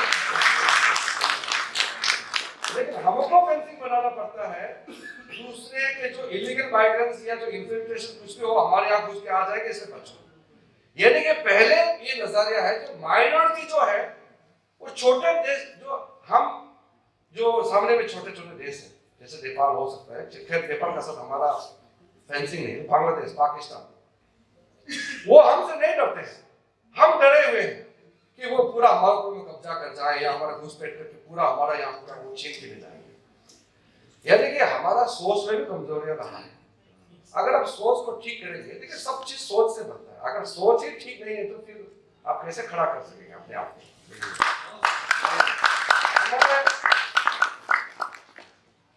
हम जब बॉर्डर में जाते हैं तो हम इतना बड़ा मुल्क है, हमारा इतना बड़ा मुल्क है हिंदुस्तान का, 130 करोड़ की जनसंख्या पहुंचने वाला है, लेकिन जैसे ही बॉर्डर पे पहुंचेंगे तो अपने आप को छोटा लगता है। वो छोटा इसलिए लगता है कि हर चीज बहुत कमजोरी रहा। और मैं रात भर दिन भर जाते रहता हूँ, बॉर्डर जाता हूँ और हमारा सिपाहियों के साथ, लोगों के साथ मैं खाता हूँ पीता हूँ। जहाँ भी जाता हूँ सब लोग ये कहते हैं कि पहले बार कोई मंत्री बॉर्डर में आए हैं हमारे इस जगह में, कि 70 साल में कोई मंत्री आए नहीं। ये चीज मीडिया को जो सुनाता नहीं और इतना दिखाएंगे भी नहीं कि मीडिया को इसका कोई चिंता भी नहीं है इस चीज के लिए। और कंट्रोवर्सी चाहिए कि कोई मंत्री दिन रात मेहनत कर रहे हैं। कोई प्रधानमंत्री मिला है कि इस देश में पहले बार आप देख रहे हैं, पहले ऐसा मिला है कि जो दिवाली में भी हमारे जवानों के साथ बिताते हैं, राखी बंधवाने के लिए अपना महिला मंत्रियों को, लक्ष्मी जी अपना जो सांसदों को बॉर्डर भेजते हैं, राखी बंधवाते हैं, राखी बांटते हैं हमारे फौजी भाइयों के साथ में मिलकर के, वहां में खाता है पीता। इतना करने के बावजूद भी फिर समस्या खड़ा कर देते हैं। पहले बार और ओपी जो है 1 रैंक 1 पेंशन हमने लगाया, फिर भी हर दिन आप न्यूज चलाते रहते, देखने को मिलता है कि फौजियों के साथ नाइंसाफी हो रहा है। जब किसी ने सोचा नहीं है, किसी ने किया नहीं है, हम कर रहे हैं पहली बार, फिर भी हम ही गाली खाना पड़ता है, हमको ही कहानी सुनाते रहते हैं। तो मैं सोचता हूँ कि हमारा सोच में कहीं ना कहीं खोट है, इस देश में कमजोरी है। नहीं तो 1000 साल तक, चाहे वो मोहम्मद बिन तुगलक हो, चाहे मोहम्मद गोरी हो, चाहे वो मुगल के लोग हो, चाहे वहां ईरान के पर्शियन लोग हो, चाहे वो अंग्रेज लोग हो, डच लोग हो, फ्रेंच लोग हो, हर लोगों ने हमारे यहाँ आके कुछ ना कुछ हमसे लूट के ले गया या हमको शासन करके चले गए। इसलिए हिंदुस्तानियों को सोचना होगा, जागना पड़ेगा। ऐसे ही चलते रहेंगे तो सचमुच जो बांग्लादेशी सांसद ने कहा वो सच भी हो सकता है, लेकिन हम तो सच होने नहीं देंगे। और भगवान करे कि हमारा सरकार चलते रहे तो कभी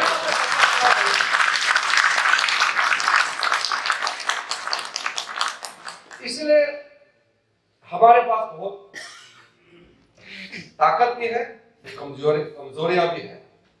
पश्चिम बंगाल का घटना को बहुत अच्छी तरह से वर्णन किया और वैसे भी हमको पता है।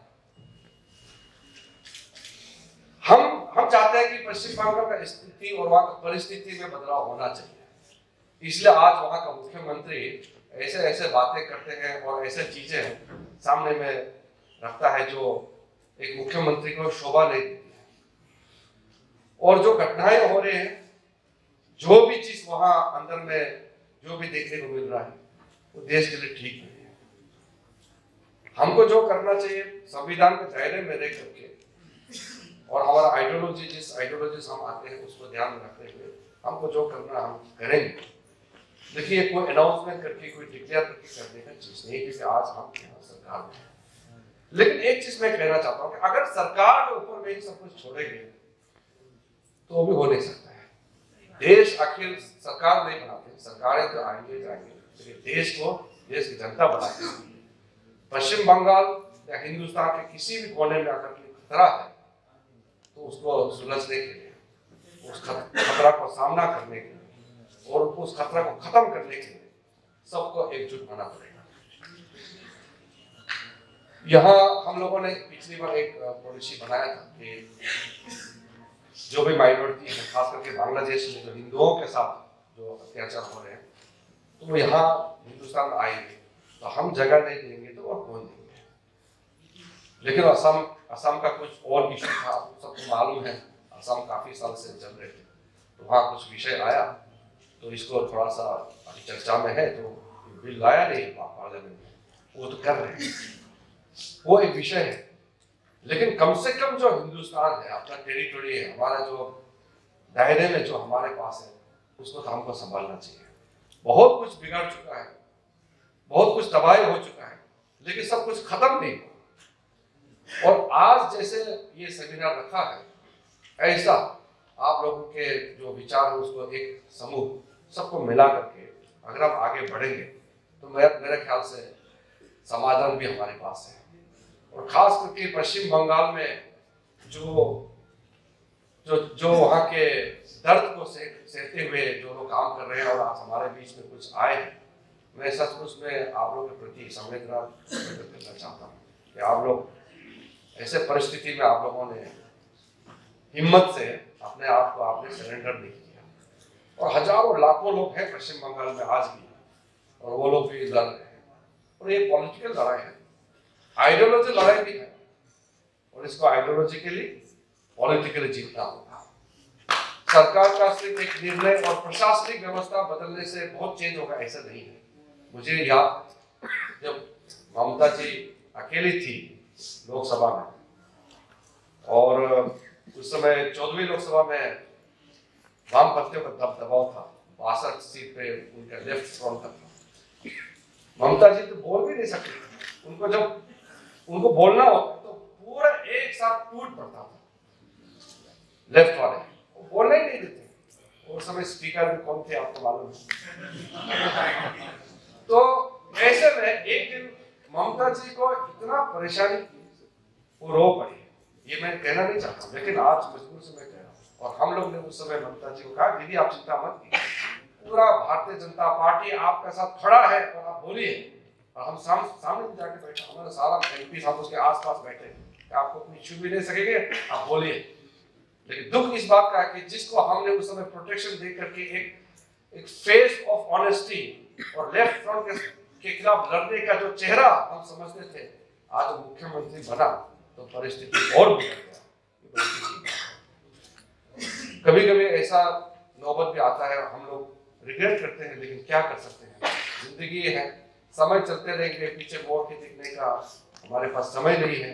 देखे तो भी उस वक्त को हम बदल नहीं सकते, लेकिन हमारे मन में है कि आगे जाकर के ऐसे गलतियां हमसे भी ना हो और उन्हीं लोगों के साथ काम करें, ऐसे लोगों को पहचाने जो देश के इंटरेस्ट है और सिद्धांत के साथ कोई समझौता ना करें। आज जितना भी बात रखा, डिटेल टेक्निकल जो फिगर जितने कोलर साहब ने रखा और मीनाक्षी जी ने सही चीज को जो सामने में यहाँ बात में रखी है, मैं उन सब से अपने आप को शामिल करता हूँ और बहुत मैं समझता हूँ कि बहुत और आगे जाकर के मुझे कहने का आवश्यकता नहीं है।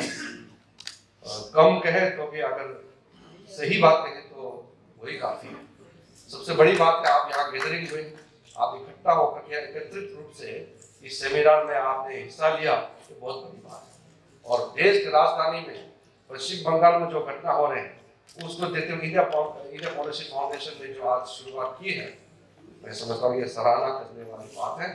और democracy violence in the state आपने जो टॉपिक रखा है, सचमुच में बंगाल में क्राइसिस है।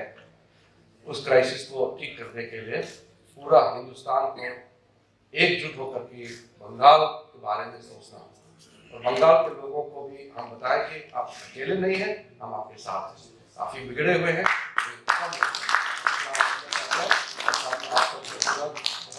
धन्यवाद देना चाहता हूँ कि आपने यहाँ शामिल हुआ और मुझे आपने याद किया, तो मैं कुछ समय आपके बीच में आने का मौका मिला। आप सबको बहुत बहुत धन्यवाद। जय हिंद। इससे पहले कि अध्यक्षीय भाषण पे जाऊं, मैं सोमा जी से निवेदन करूंगा 2 मिनट के लिए। आप सामाजिक कार्यकर्ता हैं बंगाल में, इस विचार प्रस्तुति की एक डिजाइन है, उसको हम ऑनर करते हैं और इस वजह से हम आपसे रिक्वेस्ट करते हैं कि हमें कुछ समय दें, आपका इंटरेक्शन होगा। सभी को नमस्कार। We are speaking of West Bengal today. You have already heard our honorable guest and honorable speaker speaking.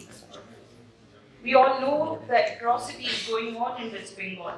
This was not what West Bengal was 40 years ago.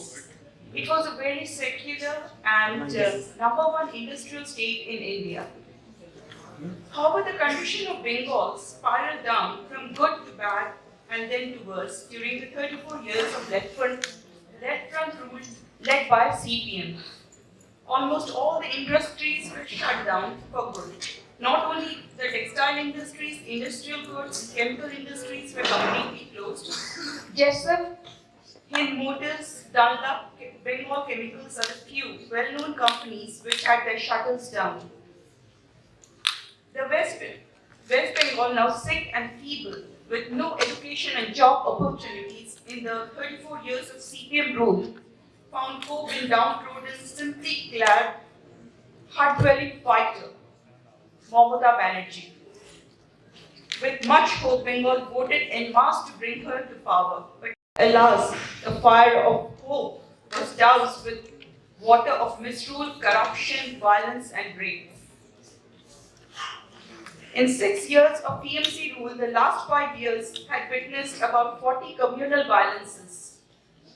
You have already heard that 27% of West Bengal's population comprises of Muslims. About 34% will be the actual percentage if we count the Bangladeshi refugees and non-citizen citizens. Mamata is actually utilizing the minority community in power to be in power. You already know about the violences going on in West Bengal and the atrocities going on, which have been explained by the people who have been affected, who are the victims. And I think you could visualize what we are going through in Bengal. We need your support so that we can build a better Bengal in future. Thanks. मैं अध्यक्षीय भाषण के लिए श्री अशोक पंत जी को आमंत्रित करता हूँ। किरण जी, मीनाक्षी जी, राकेश जी जो शायद नहीं है, मुझे यहाँ बुलाने के लिए बहुत धन्यवाद। मैं 10 मिनट लूँगा, 5-6 बातें कहनी हैं। मैं बंगाली तो नहीं हूँ, मगर मेरा जन्म बंगाल में हुआ। मेरे जीवन के पहले 25 वर्ष वहाँ गुजरे। बंगाल के लोगों से, उसकी सभ्यता से, उसके इतिहास से, उसकी मिट्टी से मुझे बहुत प्रेम है। वहाँ की राजनीति को मैं बहुत बारीकी से देखता हूँ। पिछले 40 वर्षों में अगर देखें तो बंगाल में राजनीतिक हिंसा बहुत हुई है, मगर इसकी कवरेज हिंदी के अखबारों में बहुत कम हुई है। राजनीतिक हिंसा हमेशा सांप्रदायिक हिंसा नहीं होती, मगर इसमें सांप्रदायिक हिंसा का एक पहलू भी रहता है। 70 के दशक में कांग्रेस की सरकार थी, बहुत हिंसा हुई थी, स्टेट स्पॉन्सर्ड हिंसा। 80 के दशक में और 90 के दशक में सीपीएम की सरकार थी, तब भी बहुत भयानक भयंकर हिंसा हुई थी, और अब तृणमूल उसी रास्ते पे चल रही है। एक समय था जब हिंदुओं की बातें करना, चाहे पश्चिम बंगाल में हो या बांग्लादेश या तब ईस्ट पाकिस्तान का, ये केवल आरएसएस या जनसंघ या बीजेपी का मसला नहीं है, ये एक ब्रॉडर मसला था बंगाल में। मैं एक उदाहरण देता हूँ। 1963 या 64 में हजरत बल का घटना हुई। हजरत बल में जो पाक चीज पाई जाती है उसकी चोरी हुई। भगवान जाने किसने चोरी की, कहाँ गई, मगर ईस्ट पाकिस्तान में हिंदुओं के ऊपर हिंसा हो गई, बहुत भयानक हिंसा होने लगी। वो हिंदू शरणार्थी पश्चिम बंगाल में आने लगे। अब कलकत्ते के आसपास भी हिंसा शुरू हो गई, दंगे हुए। उन दिनों जो जब दंगे थोड़े दिल्ली से शायद गोविंद वल्लभ पंत गए थे, लाल बहादुर शास्त्री ने उनको भेजा कि जाके संभालो। तो जब स्थिति थोड़ी संभली तो कलकत्ते में जो यूनिवर्सिटी है, कैलकटा यूनिवर्सिटी कॉलेज स्ट्रीट में है, वहाँ के एक हॉल में एक citizens convocation on communal relations, वहाँ हर दल के लोग आए थे। जनसंघ, एक बोल्शेविक पार्टी थी वो भी आए, सीपीआई के लोग आए, रेवोल्यूशनरी सोशलिस्ट पार्टी के लोग आए, शायद कांग्रेस के भी आए होंगे, ज्योति बसु भी आए, जनसंघ के साथ ज्योति बसु भी थे। और उस कन्वोकेशन में ये निर्णय लिया गया, ये कहा गया कि पाकिस्तान में, यानी कि ईस्ट पाकिस्तान में जो हिंदू रहते हैं उनकी सिक्योरिटी को देखना भारत की सरकार की रिस्पॉन्सिबिलिटी है। ये 64 की बात है, ज्योति बसु भी उस कन्वेंशन में थे, ये बात है। आज अगर हम ये बात करें तो हमें कहा जाए कि तब ये ह्यूमन राइट्स की बात थी, आज ये हिंदू बात। ये एक सबसे महत्वपूर्ण बात है जो बंगाल में की है पिछले 40 वर्षों में या 50 वर्षों में। हमें मालूम है कि 1971 की लड़ाई के पहले बांग्लादेश से या ईस्ट पाकिस्तान से बहुत शरणार्थी आए, बहुत लोगों का वहाँ कत्ल किया गया। हमें तब बताया गया था कि जो पंजाबी हैं पाकिस्तानी वो बंगालियों को मार रहे हैं। हमें आज पता मालूम है क्योंकि 2 वर्ष पहले किताब आई थी द ब्लड टेलीग्राम, जो एक अमेरिकन ऑफिसर ने लिखी थी, वो ढाका में पोस्टेड थे। हमें आज पता है कि बंगालियों को मारा नहीं जा रहा था, केवल हिंदू बंगालियों को मारा जा रहा था। तो जो शरणार्थी यहाँ आए थे वो ज्यादातर हिंदू थे क्योंकि उनको ही मारा गया था। जब सीपीएम सरकार में आई 1977 में, उसने अपना 64 का जो पहलू था वो सब भूल गए। वो मुस्लिम मोबिलाइजेशन पे कॉन्सेंट्रेट करने लगे, खास करके बॉर्डर डिस्ट्रिक्ट्स में। ये बात हमें सबको पता है, मुर्शिदाबाद, मालदा ऐसे डिस्ट्रिक्ट्स में बांग्लादेशी लोग आने लगे, उनका कैरेक्टर चेंज किया गया, वहाँ मुस्लिम पॉपुलेशन बढ़ गई, खास करके बांग्लादेशी मुस्लिम पॉपुलेशन बढ़ गई, और वहाँ सीपीएम के अलावा और कोई जीत नहीं पाता। वही टैक्टिक्स आज तृणमूल आगे ले जा रहा है, मगर तृणमूल और भी आगे ले गई है उसको, क्योंकि 70 और 80 के दशक में बंगाल में जो बंगाली स्पीकिंग मुस्लिम्स हैं वो ज्यादातर सीपीएम के साथ थे गाँव में। जो उर्दू स्पीकिंग मुस्लिम्स हैं जो यूपी बिहार से आए थे वो ज्यादातर कांग्रेस के साथ थे। तो एक विभाजन था, ज्यादातर सीपीएम के साथ थे मगर कुछ कांग्रेस के साथ थे। तृणमूल ने पहली बार ये किया है, और ये 40 के दशक के बाद, यानी कि पार्टीशन के बाद ये पहली बार हुआ है कि दोनों को ज्वाइन कर लिया, यानी कि उर्दू स्पीकिंग मुस्लिम और बंगाली स्पीकिंग मुस्लिम दोनों को ज्वाइन कर लिया है, और एक मुस्लिम वोट बैंक बना है। मुस्लिम वोट बैंक 27% का है, उसमें काफी हिंदुस्तानी है, कुछ बांग्लादेशी है, मगर ये 27% का वोट बैंक उसके लिए एक सॉलिड वोट बैंक है, और किसी भी हालत में तृणमूल कांग्रेस और ममता बनर्जी होना नहीं चाहते। अब मुसलमानों के लिए स्कूल खोले, उनके लिए अस्पताल खोले, उनके लिए घर बनाए, कोई प्रॉब्लम नहीं है, बनाओ, मगर उनसे वोट मांगने के लिए ये सब नहीं किया जा रहा। उनसे वोट मांगने के लिए उनको डराया जा रहा है और कहा जा रहा है नरेंद्र मोदी और बीजेपी और आरएसएस आपको खाते हैं। तो इसीलिए जब नरेंद्र मोदी उठते हैं तो ममता बनर्जी उनको कोसती हैं, जब वो सो जाते हैं उनको कोसती हैं, जब वो डिमोनेटाइजेशन करते हैं तब उनको कोसती हैं, जब वो डिमोनेटाइजेशन नहीं करें तब भी उनको कोसेंगी। तो उनका जो भी बीजेपी या आरएसएस या दिल्ली की सरकार करे उसको क्रिटिसाइज किया जाएगा। अब समाज में क्या हो, इसका समाज में हम देखेंगे तो मोबिलाइजेशन उन मुसलमानों को इनकरेज कर रहा है जो कट्टरवादी हैं, फंडामेंटलिस्ट हैं। पिछले 2-3 वर्षों में ये हादसे हुए। कलकत्ते में एक बुक फेयर होता है, कोई मेला कहते बहुत प्रसिद्ध है। वहाँ 3-4 वर्ष पहले सलमान रश्दी को न्योता दिया गया, आप आइए वहाँ अपनी बात होगी। उसके बाद उन्हें चिट्ठी लिखी गई कि आप मत आइए, हम आप न्योता वापस ले लें, आपको आने की आवश्यकता नहीं है, क्योंकि तृणमूल सरकार ने जो ऑर्गेनाइजर्स थे उनको कहा हमें सलमान रश्दी नहीं चाहिए। पिछले वर्ष गुलाम अली एक गजल के प्रसिद्ध गायक है पाकिस्तान से, बहुत मैं भी उनके गजल सुनता हूँ, वो मुंबई और पुणे में गाने वाले थे। तो शिवसेना या बाकी किस दलों ने प्रोटेस्ट किया तो वो नहीं गए। मुझे बुरा लगा क्योंकि बहुत प्रसिद्ध गायक है, वो आना तो चाहिए। तो तृणमूल ने कहा वो कलकत्ते आ सकते हैं, यहाँ आ सकते हैं, ठीक है, अच्छी बात है। अब कोई प्राइवेट संस्था गुलाम अली का कॉन्सर्ट ऑर्गेनाइज करे तो कोई प्रॉब्लम नहीं। तृणमूल कांग्रेस ने कहा सरकार उनका कॉन्सर्ट ऑर्गेनाइज करे, चलिए शायद कल्चरल डिपार्टमेंट ऑर्गेनाइज करे, जी नहीं, माइनॉरिटीज डिपार्टमेंट ने एक पाकिस्तानी गजल सिंगर का प्रोग्राम ऑर्गेनाइज किया। अब गजल या कोई गाना, इसमें माइनॉरिटी मेजॉरिटी का क्या मसला है? और एक पाकिस्तान से कोई आ रहे हैं, अच्छी बात है, मगर उस पर माइनॉरिटीज को खिलाने की क्या आवश्यकता है? मगर तृणमूल जी ने किया। माइनॉरिटी वेलफेयर फंड का पैसा एक गजल इवेंट में खर्च किया।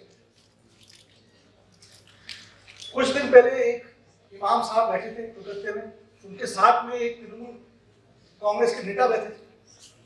इमाम ने कह दिया कि नरेंद्र मोदी का सर काट दो।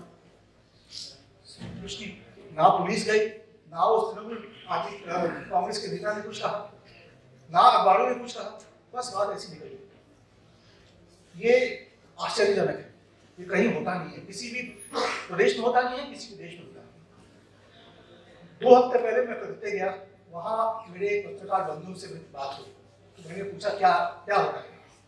उसने कहा देखो तृणमूल तो शासन में है, मगर सीपीएम बहुत कमजोर हो रही है और आरएसएस बीजेपी थोड़े बढ़ रहे हैं, हिंदू जागरूकता थोड़ी हो रही है, समय लगेगा और हो रहा है। और हम लोग ये देख रहे हैं कि जगह जगह जहाँ हिंदू ऑर्गेनाइजेशन या आरएसएस या बीजेपी का नामो निशान नहीं था, वहाँ वो छोटी छोटी मीटिंग्स कर रहे हैं।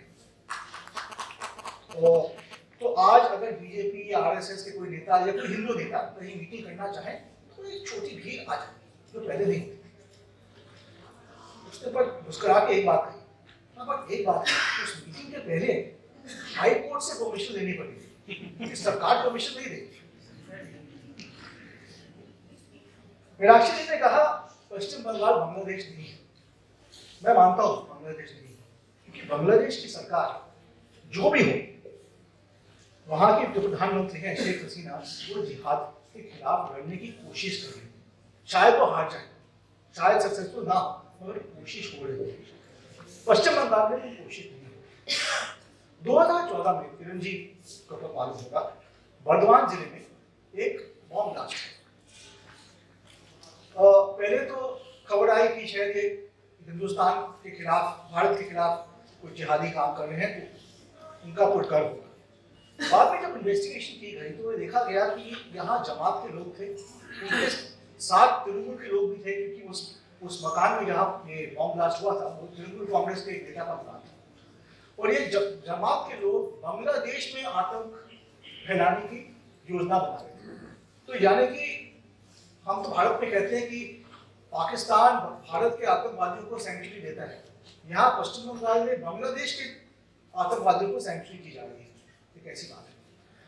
उस समय दिल्ली से नेशनल इन्वेस्टिगेटिव एजेंसी के लोग वहां गए, हमारे रहने से अजीत डोभाल भी गए, उन्होंने माना की। ममता बनर्जी ने क्या कहा उसके बाद, तृणमूल कांग्रेस ने क्या कहा? उन्होंने कहा ये जो पूरी आतंकवाद की योजना है ये एनआईए, आरएसएस और पीएमओ में एक अफसर बना रहे हैं। अब आपको आरएसएस को गाली देनी है, आपको आरएसएस से झगड़ना है, झगड़ो।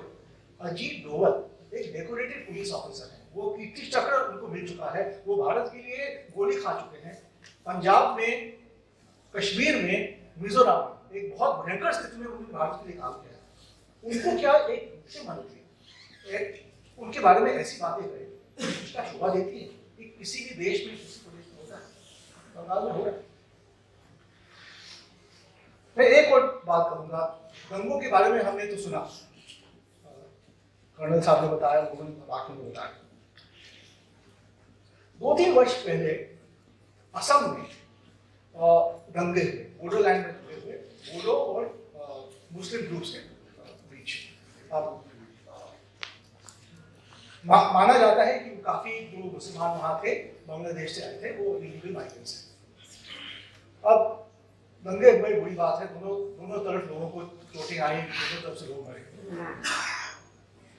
पश्चिम बंगाल की सरकार ने कहा जो मुसलमान वहाँ शरणार्थी हैं उनको हम बंगाल में जगह देंगे, रहने की जगह देंगे और वो यहाँ सेटल कर सकते हैं।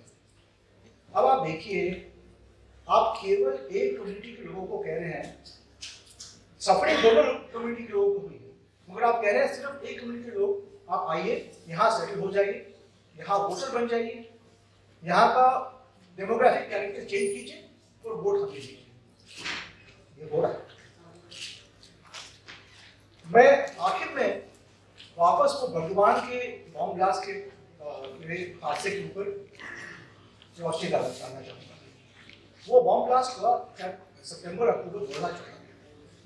उसके 5-6 महीने बाद जो मास्टरमाइंड था उस ब्लास्ट का, उस सेल का, टेरर सेल का, वो एक कोई मुल्ला था, उसको अरेस्ट किया गया। उसको अरेस्ट किया गया मुर्शिदाबाद से, कोट जिला है बंगाल में, जो बिल्कुल बांग्लादेश के साथ है। उसको अरेस्ट किया गया और ये बात देखी कि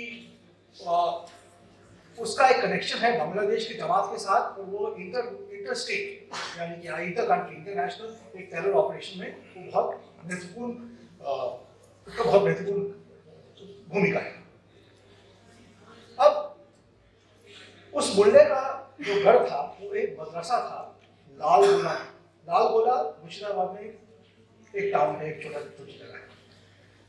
अब ये आश्चर्य, आपकी ये बात आपको आश्चर्य करेगी, लाल गोला में एक बहुत पुराना काली माँ का मंदिर है और कहा जाता है कि बंकिम चंद्र मुर्शिदाबाद में काम करते थे और जब उन्होंने आनंद मठ लिखा और वंदे मातरम लिखा तो उसकी प्रेरणा उनको उस लाल गोला के काली मंदिर में मिली।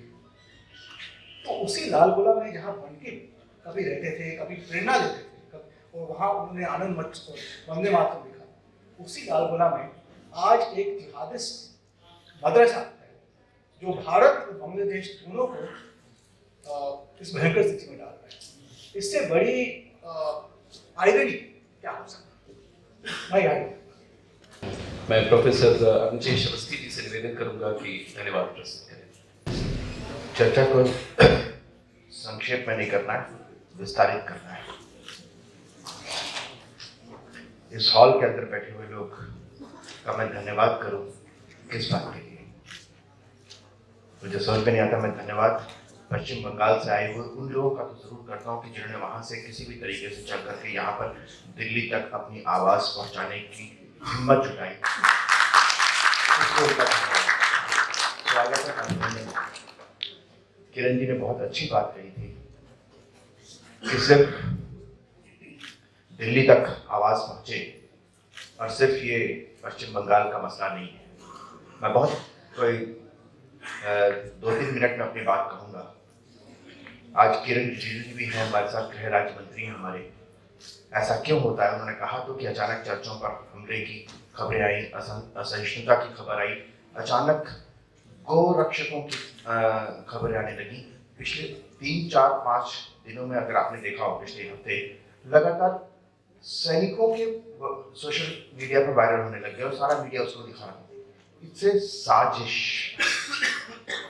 लगातार एक इशू को कितना स्ट्रेच करके उसको एक जनता के बीच में इंसर्ट कर देना, साजिश। और हमें लगता है कि हमारे देश की जो इंटेलिजेंस है उसके बात पे ध्यान देना चाहिए कि आगे क्या होने वाला है और ये कौन है इसके पीछे, वरना ये बिना किसी सुनियोजित से नहीं हो सकता है।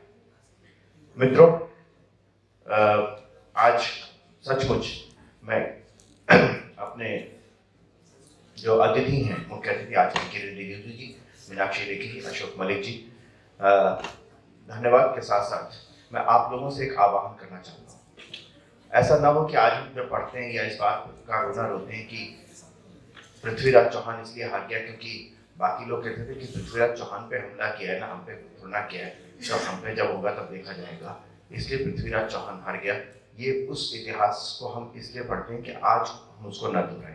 हम दिल्ली में बैठ करके ये ना सोचें तो पश्चिम बंगाल में हो रहा है ना, हमें क्या लेना देना, इससे हमें क्या, ये एक राज्य का मसला है। ये राज्य का मसला नहीं है, ये एक राज्य का मसला नहीं है।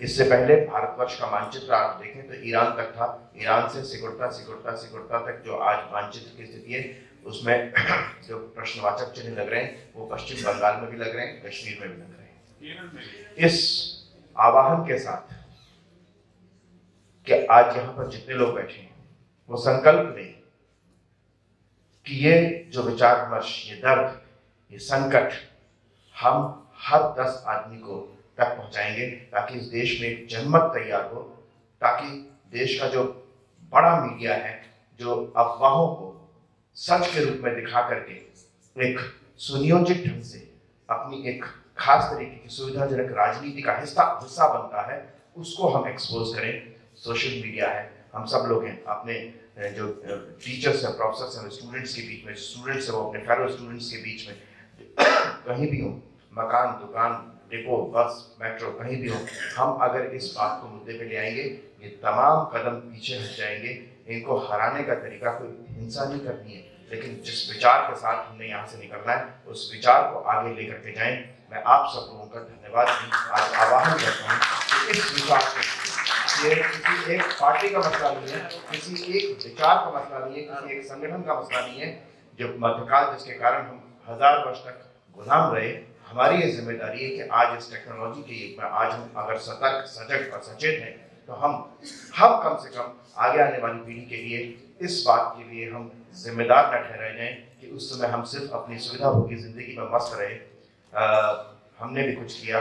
मैं सिर्फ इस आह्वान के साथ, और इसलिए नहीं कि अगर एक सरकार का एक काम कोई हो गया या किसी एक पार्टी के किसी ने कुछ कह दिया तो ये कैसे कह दिया, उसमें नहीं, एक ब्रॉडर, स्थूल, व्यापक जन सहमति बने कि इस देश के तमाम लोग इस अफवाहों के उसमें नहीं आएंगे, बांटेंगे नहीं, हम सब एक होंगे तो कोई हमें पराजित नहीं कर सकता।